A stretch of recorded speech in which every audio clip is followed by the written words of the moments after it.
इस धरती पर अनगिनत योद्धा हुए, पर इतिहास ने उन्हें दो ही नाम दिए, विजित या पराजित। पानीपत की लड़ाई एक ऐसी लड़ाई हुई जिसे इतिहास भी विजय और पराजय में ना लाद सका। पानीपत की तीसरी लड़ाई, जिसे मैंने अपनी आंखों से देखा, स्त्री की लात से निकलकर रणभूमि में तपकर मैं भी उस तूफान के साथ साथ बह रही थी जो दुश्मनों को उखाड़ फेंकने निकला था। सदाशिवराव भाऊ मेरा राया। इस युद्ध की शुरुआत से पहले हालात कुछ ऐसे थे। 1758 के आते आते पूरे हिंदुस्तान में उत्तर पश्चिमी अफगान सीमा पर अटक के किले तक मराठा साम्राज्य फैला हुआ था। अगर किसी को हम हरा नहीं सके थे तो वो थी हमारे ही पड़ोस की निजामशाही, जिसका मुख्य गढ़ था उदगिरी का किला, जिसे मराठों ने घेर लिया था।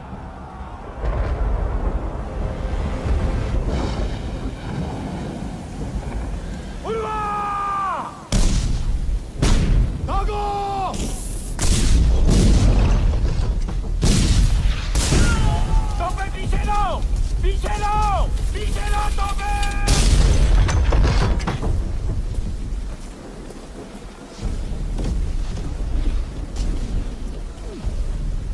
तोपियों, 40 की 40 तोपे, 2 इकाई ऊपर, ठीक है? और हमें कितनी देर इंतजार करना पड़ेगा शमशेर?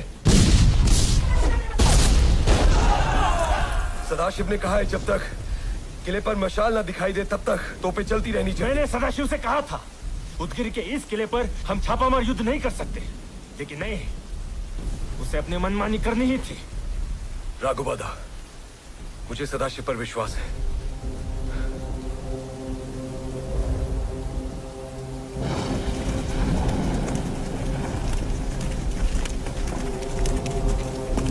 ज्योतिबाचा नावानं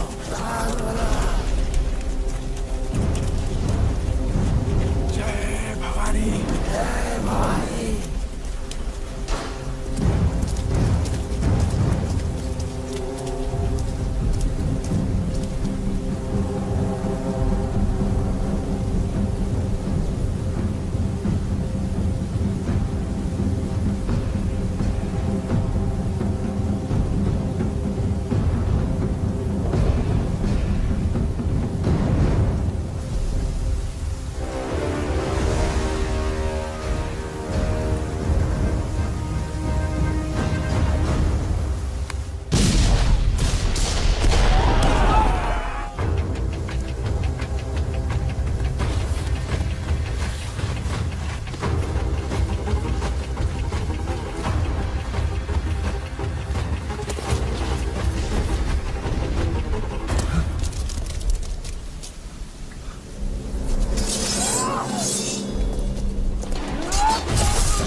महेंद्र,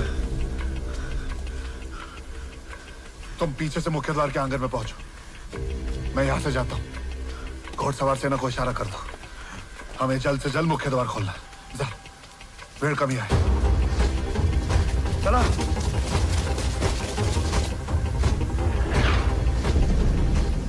मशाल जल गई।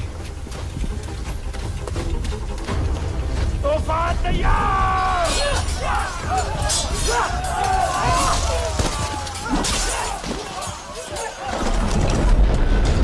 शमशेर, चला।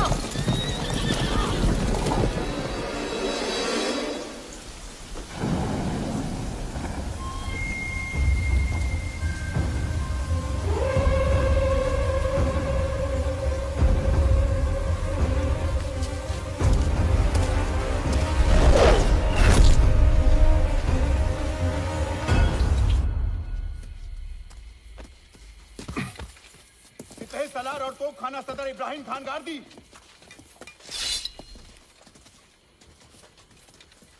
इब्राहिम खान, तुम्हें कैद में डाले या कब्र में? दोनों में से कोई नहीं। इसे पेशवा सेना में शामिल कर देना चाहिए। क्या? ये गार्दी है, गार्दी। इस पर भरोसा नहीं कर सकते हम। ये लोग अपनी वफादारी पलटने के लिए ही जाने जाते हैं। एक आदमी अच्छा या बुरा हो सकता है राघोबा, इसमें पूरी कौम को दोष देना ठीक नहीं है। और वैसे भी राघोबा, कोई ऐसी कौम बताओ जिसमें गद्दार नहीं होए।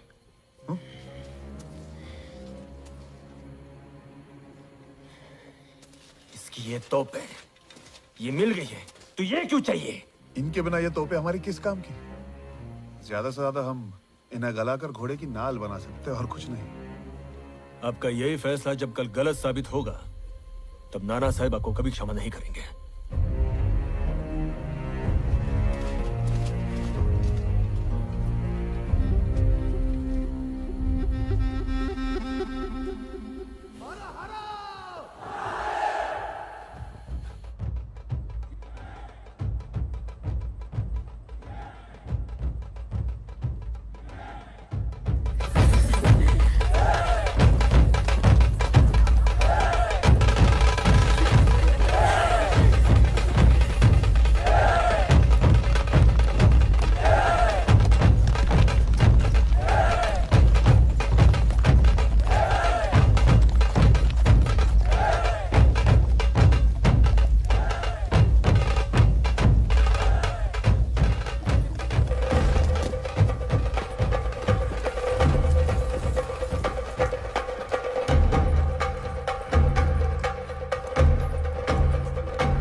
जाऊ द्या मला.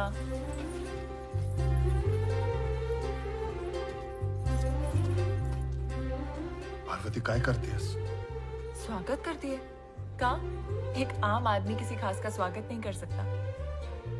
हाँ, क्यों नहीं? कर सकता है. इकडे बघा. हिलो मत. राया, राया मत कहो. मी तुझा राय नहीं है. अभी तक. अरे देवा, तुम्हें तो चोट पहुंची है. कुछ खास नहीं. जब कोई वीर योद्धा रणभूमि से लौटता है तो वो अपने घावों और मन में उठे भावों को छिपाने की कोशिश करता है, लेकिन उससे कैसे छिपा सकता है जिसकी आंखें उसे आर पार देख सकती हैं.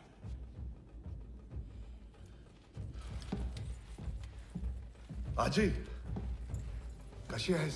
सदाशिव, मैं महाद्वार तक नहीं आ सकी. मेरी तबीयत. कोई बात नहीं आजी. नमस्कार करता हूं. जीते रहो. दीर्घायु भव. ये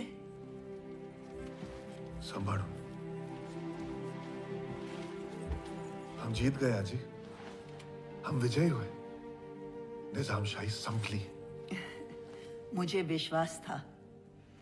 आज तक तुम कभी हार के वापस नहीं आए.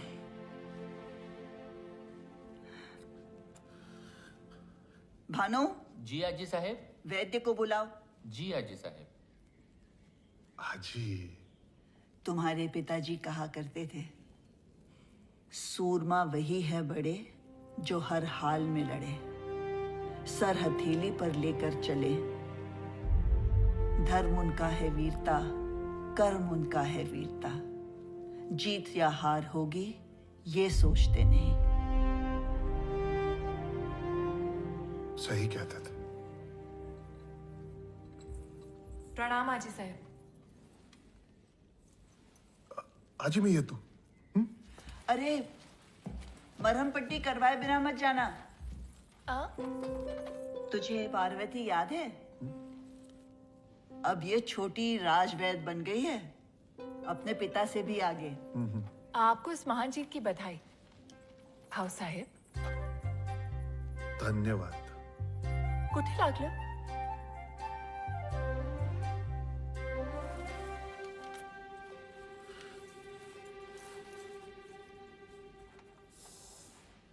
शुरू करो।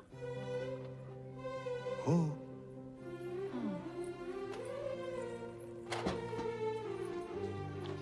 तुम और वैद्य? क्यों? एक लड़की वैद्य नहीं बन सकती? ऐसा कोई कायदा है क्या? वही नहीं, बिल्कुल बन सकती है। लेकिन जब हम पिछली बार मिले थे तभी तो नहीं थी। पिछली बार हम 2 साल 3 महीने और 18 दिन पहले मिले थे। माहिती है?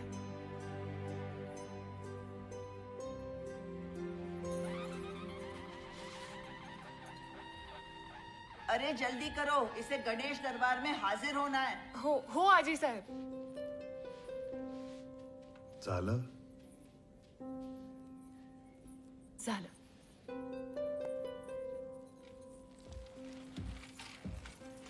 भाव साहब, आपको दिन में 2 बार पट्टी कराने आना पड़ेगा मेरे पास।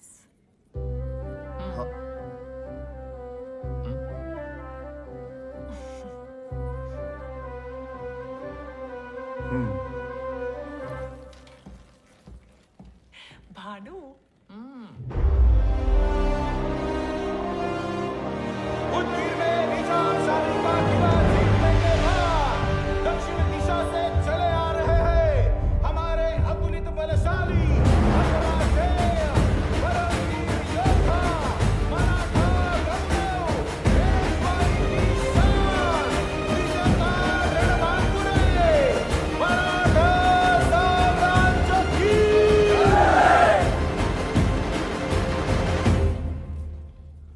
युद्ध में दिखाए गए शौर्य के लिए पेशवा के भाई श्रीमंत रघुनाथ राव का अभिनंदन करती है।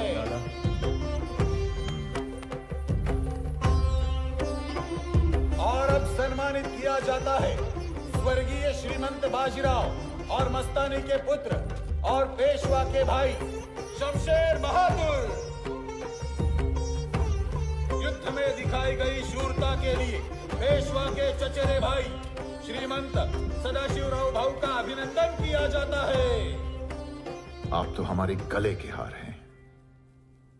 काका, ये आपके लिए। विश्वास?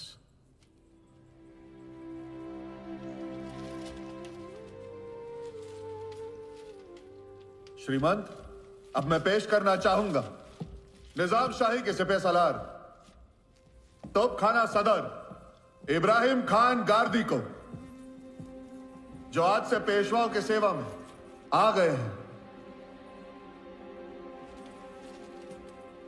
श्रीमंत, मैंने 30 साल तक निजाम की खिदमत की और कभी भी उनका साथ नहीं छोड़ा। अब जब निजाम शाही नहीं बची तो मैं इब्राहिम खान गारदी पेशवा सल्तनत के लिए अपनी वफादारी की कसम खाता हूं।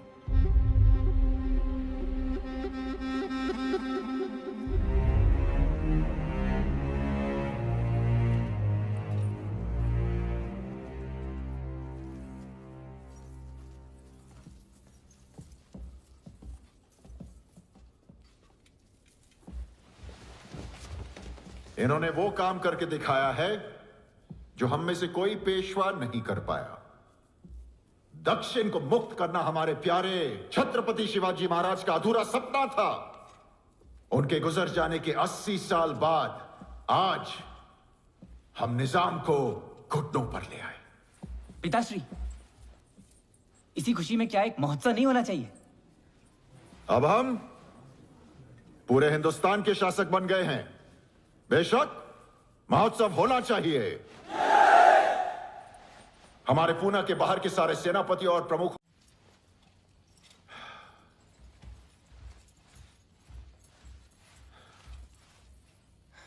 राया, शस्त्र पूजन के समय आपने पेशवा तलवार सदाशिव को क्यों दी? वो ऐसा करने की क्या जरूरत थी? आप सदाशिव को इतना मान क्यों दे रहे हैं? क्योंकि उसी ने तो निजाम शाही को जड़ से मिटाया है। तुम्हें परेशानी क्या है? अपने आप को पेशवा समझने लगा है वो। उदगिरी में एक मुसलमान सरदार को राघोबा की सहमति के बिना ही भर्ती कर लिया उसने। वो मुसलमान सरदार हिंदुस्तान का सर्वश्रेष्ठ तोपची है। छत्रपति शिवाजी महाराज की सेना में मुसलमान भी थे। राया राया, आप बात को समझ ही नहीं रहे हैं। आज सदाशिव ने राघोबा की बात नहीं मानी, कल वो आपकी भी अनसुनी कर सकता है। आप बात समझ नहीं रही हैं। सदाशिव का हर कदम हमेशा मराठा साम्राज्य के हित में ही रहा है। ईश्वर न करे अगर आपको कुछ हो गया और वो मराठा साम्राज्य के हित में स्वयं पेशवा बन बैठा, तब क्या होगा हमारी विश्वास का? हाँ, राघोबा पहले ही मेरे जी का जंजाल है और अब सदाशिव। मुझे पूरा भरोसा है उसकी निष्ठा पर। तुम्हारे बेटे पर वो अपनी जान छिड़कता है और विश्वास भी उसे उतना ही प्यार करता है। विश्वास तो बच्चा है, पर आपके भोलेपन पे मुझे आश्चर्य हो रहा है। तो क्या चाहते हैं आप?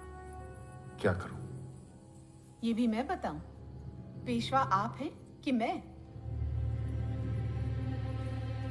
इतने युद्धों के कर्ज का भार हमारे साम्राज्य को आर्थिक संकट में डाल रहा है।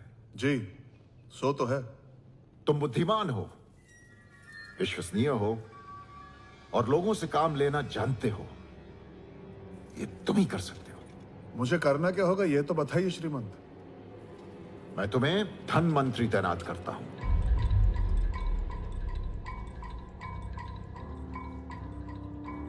धन मंत्री? और मेरा काम कौन करेगा? वो ये अच्छा सुझाव है राया। आपके इस निर्णय से सदाशिव यहीं पुणे में रहेंगे और फिर राजधानी की सुरक्षा के लिए एक बलशाली योद्धा चाहिए। राघोबा भी तो है। एक से भले दो।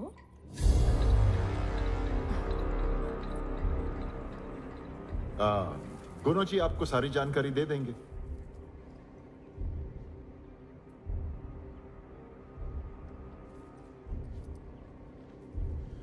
जब निर्णय लिया ही जा चुका है श्रीमंत, तो मैं आज्ञा का पालन करूंगा। ये तो अच्छा हुआ। अब मैं आपसे युद्ध कौशल भी सीख पाऊंगा और आप 1500 सूर्य नमस्कार कैसे करते हैं ये भी सीखूंगा।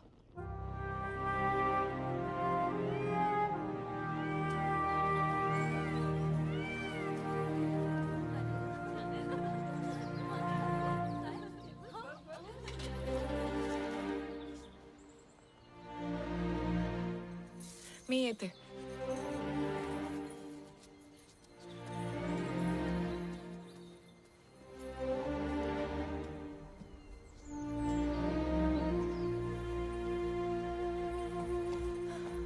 अरे देवा, 7 फेरे लेने के बाद मैं पहुंच ही गई तुम तक।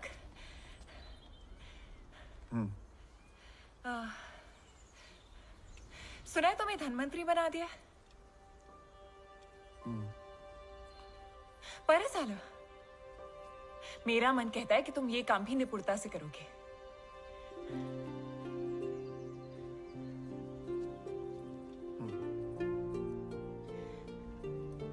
खैर संगो, मुझे तो बड़ा ही सुकून मिला जब सुनो युद्ध में है जी। अब कम से कम तुम यहां तो दिखोगे। वो कहते हैं ना, आप एक योद्धा को उसकी तलवार से अलग नहीं कर सकते। ये मुझसे बेहतर कौन जानता है? तुम ये जो कोशिशें कर रही हो ना पार्वती, मत करो। 7 नहीं भले 70 सीढ़ियां चढ़कर तुम मुझ तक पहुंचो। मेरे जीवन में 7 फेरे नहीं है, समझत कसे नहीं तुला। समझायचं काय? अब डोर तुम्हारे हाथ में नहीं है। मैंने बहुत तपस्या की है।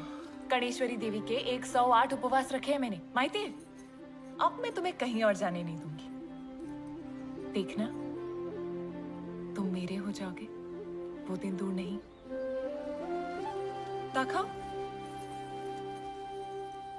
घाव भरायला लागलाय।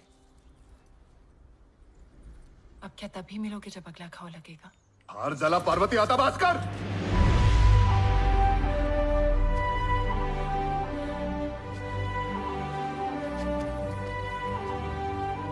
पार्वती, पार्वती, पार्वती।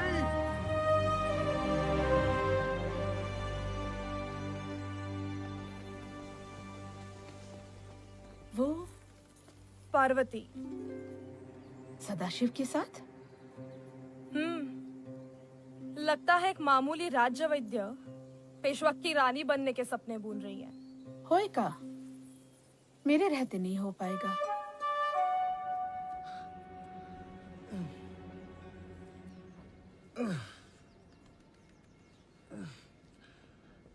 मराठा राज्यों के बाहर से कितनी रकम आती है? जो रियासतें हमारे अधीन हैं वो 1/4 देती हैं, लेकिन उत्तर दिशा में कई ऐसे हैं जो रोज नए नए बहाने बनाते हैं और एक ढेला तक नहीं देते। उन्हें तत्काल पत्र भेजकर अंतिम चेतावनी दी जाए। हस्ताक्षर मैं ही करूंगा। एक देनदार कुछ ज्यादा ही उद्दंड हो रहा है श्रीमंत। उसकी रकम भी सबसे ज्यादा है। कौन है वो? नजीब उद्दौला। मुगलों का मीर बख्शी। हाँ, लेकिन वो रहता है दोआब के इलाके में, गंगा यमुना के बीच रोहिलाबाद के किले में। कितने ही पत्र भेजने के बावजूद वो अपनी देनदारी पूरी नहीं कर रहा है, टाल जाता है। साम दाम का इस्तेमाल कर लिया, अब दंड का समय आ गया है। आप तो यहां हैं, दंड कैसे देंगे? हम दत्ता जी शिंदे जी को भेज सकते हैं। उत्तर में हमारे सबसे बड़े सरदार हैं। दत्ता जी बा नजीब पे भारी पड़ेंगे। और एक और फरमान मुगलों के लिए जारी किया जाए। जी श्रीमान।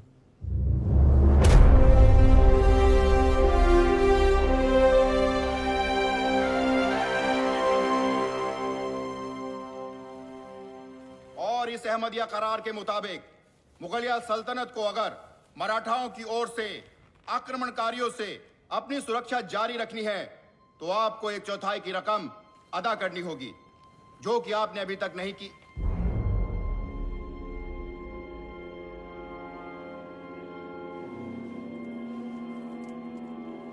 करार की इज्जत की जाएगी।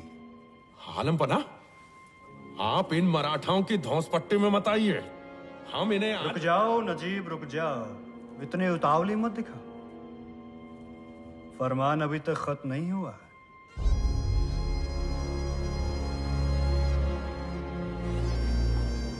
और नजीब उद्दौला की नाफरमानी को देखते हुए उसे मुगल दरबार में मीर बख्श के ओहदे से इसी वक्त बेदखल किया जाता है। दस्तखत सदाशिवराव भाऊ पेशवा।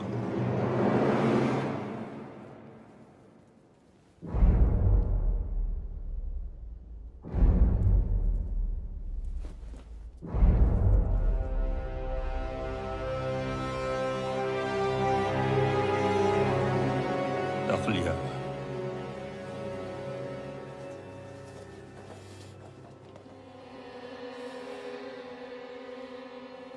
नजीबुद्दौला। आलम पना, मराठों की इतनी जुर्रत की मुझे हटा दिया। हम क्या करते? आखिर हमें भी तो उनकी सरपरस्ती की जरूरत है। जहां पना, इसका मतलब ये नहीं कि ये हम पर हुकूमत चला सके। उन्हीं की शह पे ये इमाद इतना फुदक रहा है। उसकी हिम्मत आपसे इस तरह पेश आ रहा है, देखकर मुझे हैरानी होती, खासकर जब उसे पता है कि आपके अंदर शाही खून दौड़ रहा है। उसी शाही खून की बदौलत तो जिंदा हैं हम आज तक। जहां पना, इस इमाद को सजा देनी होगी। कौन देगा उसे सजा? उसके सर पर मराठों का हाथ है, और मराठों के खिलाफ जाने वाला कोई है ही नहीं इस सरजमीन पर। एक है जहां पना, एक है जिससे आप मदद ले सकते हैं। क्या है कोई ऐसा? अहमद शाह अब्दाली। अब्दाली? हाँ आलम पना, और फिर हम इन मराठाओं को सबक सिखाएंगे।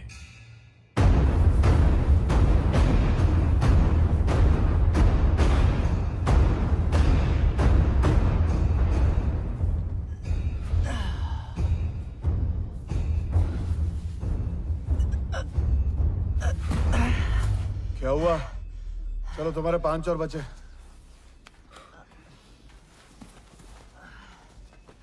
एक, 2, 3, 4, 5,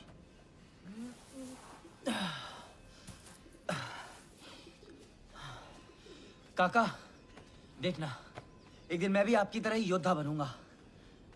क्या फायदा? तलवार घुमाने के बजाय किताबों में संख्याएं घुमानी पड़ेंगी। भाव, क्या पता कब मैदानी जंग से बुलावा आ जाए। हमारा बस चले तो कभी ना आए। जी भाभी। वाहिनी, आपसे एक बात कह सकती हूँ? शादी ब्याह के अलावा कुछ भी। तुम महरम को चकमा नहीं दे सकते सदाशिव। इसके आगे तो मुझे भी हाँ भरनी पड़ी थी। भली लड़की है, शादी कर लीजिए उससे। शादी? किससे? अच्छा, अनजान मत बनिए, पार्वती से। सदाशिव, महरम ठीक कह रही है। अभी जंग से लौटे हो, कुछ दिन इत्मीनान है। अपने आप के लिए समय नहीं है मेरे पास। मेरा सारा ध्यान काम पे ही है। भाव साहब, काम कलम का हो या लड़ाई का, वो सिर्फ काम होता है। जिंदगी से आप तब रूबरू होते हैं जब आप घर जाते हैं। भाव साहब वैद्यशाला में आ रहे हैं।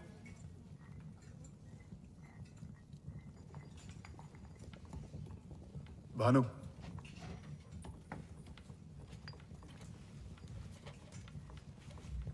पार्वती कुठे आहे? अब आई उसकी याद। मतलब? वो तो चली गई। चली गई? कहाँ चली गई?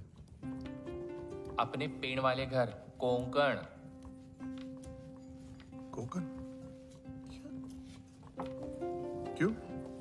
कशाला? ये आप उसी से जाकर क्यों नहीं पूछते? एक बात बताऊं, आप ना केवल रणभूमि के बांकुरे हैं, दिल के मैदान में एकदम फुस।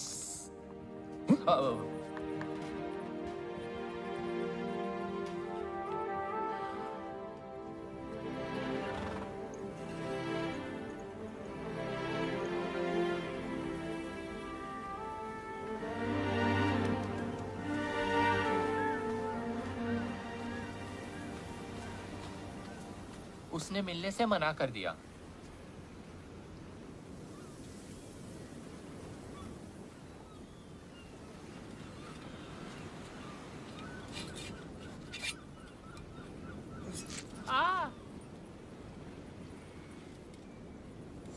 ये उसे देना, कहना मुझे घाव लगा है।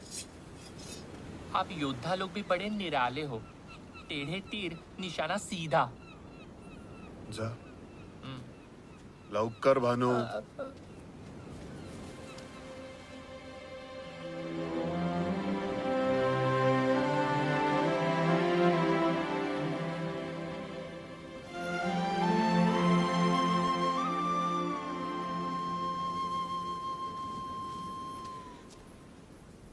आपने क्या ये?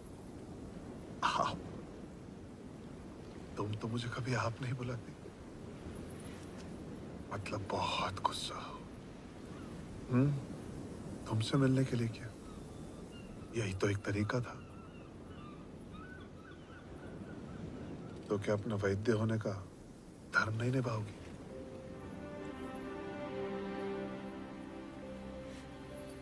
पट्टी द्या।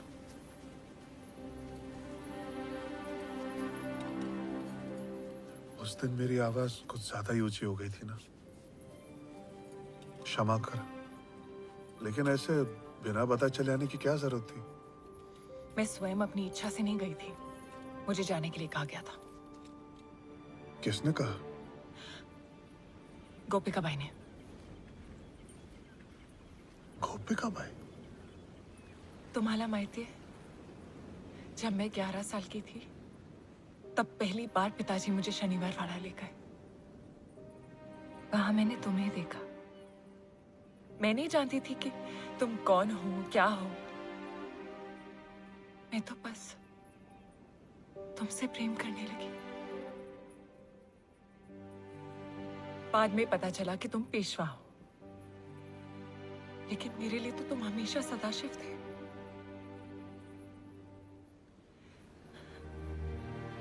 आज पता चला कि किसी का दर्जा कितना मायने रखता है। घर जा।